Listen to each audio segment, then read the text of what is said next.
સર્જને શોષવા માટે કેપેસિટરનો ઉપયોગ સમજાવો.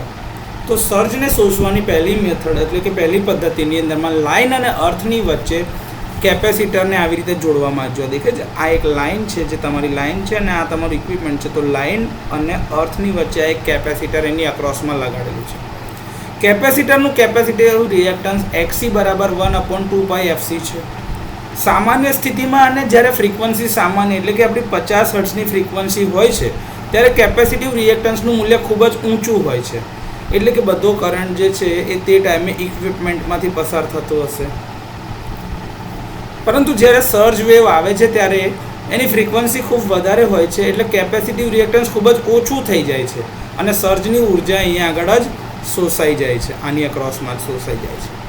જ્યારે અચાનક વોલ્ટેજ સ્પાઇક થાય છે, જેમ કે વીજળી પડવાને કારણે અથવા તો સ્વિચિંગ ટ્રાન્ઝિયન્ટના કારણે અથવા તો ઇન્ડક્ટિવ લોડ સડનલી બંધ કરવાના કારણે, ત્યારે કેપેસિટર ઝડપથી ચાર્જ કરીને આ વધારાની ઉર્જાને શોષી શકે છે. કારણ કે કેપેસિટર ખૂબ જ ઝડપથી ચાર્જ થાય છે, તેઓ સર્જને સંવેદનશીલ ઘટકો એટલે કે કમ્પોનન્ટ સુધી પહોંચે અને નુકસાન પહોંચાડે તે પહેલાં જ અસરકારક રીતે શોષી લે છે. જ્યારે કોઈ સર્કિટમાં વોલ્ટેજ ઝડપથી વધારવાનો પ્રયાસ થતો હોય, એટલે કે જ્યારે આ સર્જ આવે ત્યારે વોલ્ટેજ ખૂબ જ ઝડપથી વધવાની કોશિશ કરે છે, ત્યારે કેપેસિટર આ ફેરફારનો પ્રતિકાર કરે છે.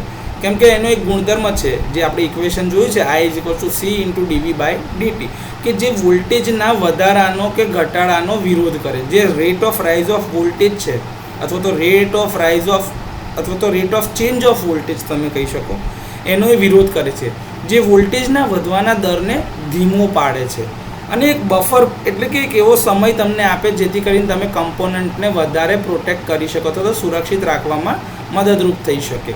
તો આ રીતે સર્જને શોષવા માટે કેપેસિટરનો ઉપયોગ કરવામાં આવે છે.